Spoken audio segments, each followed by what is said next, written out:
atau berkekuatan hukum tetap. Apa itu putusan yang berkekuatan hukum tetap? Ya, ini putusan judek juris, yakni kasasi.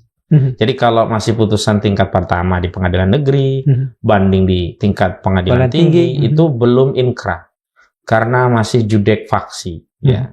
Tapi kalau sudah judek juris, sudah oleh Mahkamah Agung, nah itu berkekuatan hukum tetap. Nah, di 20 Mei 2019 yang lalu sebenarnya sudah keluar putusan Mahkamah Agung Republik Indonesia nomor 287/K/2019 yang telah memberikan vonis kepada Sylvester Matutina 1,5 tahun.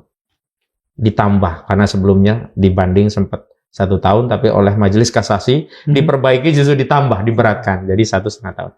Sebelumnya di Pengadilan Tinggi DKI, di putusan nomor 287, juga sudah divonis, dan di putusan tingkat Pengadilan Negeri Jakarta Selatan, di 2018, melalui putusan nomor 100, juga sudah divonis. Setahun tadi? 1 tahun, dan meningkat justru di kasasi menjadi 1,5 tahun. Peristiwanya kan saat itu memang ada ujaran yang dinilai fitnah oleh keluarga Pak JK. Kepada keluarga JK. Ya, yang kemudian diproses hukum. Tidak pernah ditahan pada prosesnya karena pasal 311 KUHP itu kan ancaman kurang dari 5 tahun. Iya, maksimum 4 tahun. Namun setelah inkrah harusnya kan dieksekusi.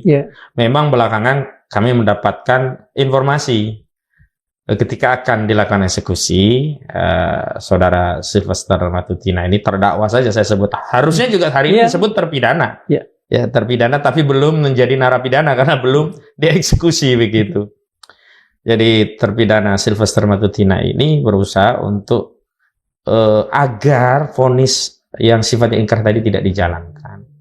Dan menurut sumber yang tentu tidak perlu kami sebut sebagai bentuk penghormatan saya kepada narasumber tersebut, saat itu Sylvester curhatlah kira-kira bagaimana apa yang perlu diambil langkahnya agar putusan tadi tidak dijalankan. Curhat ke siapa deh? Seseorang yang tidak saya sebutkan gitu. Lalu seorang tadi menyarankan untuk ketemu Pak JK untuk meminta maaf. Dan difasilitasi Michael Mekeng itu siapa ya? Dari Golkar saya lupa. Yang sama-sama dari Timur juga. Iya, betul. Dan kemudian ketemu juga difasilitasi oleh Sofyan Wandandi. Nah, kan bersahabat dengan Pak JK. Ketemu, dan memang oleh Pak JK sendiri tidak terlalu mempersoalkan ya ujaran-ujaran yang disampaikan oleh terpidana Sylvester Matutina ini.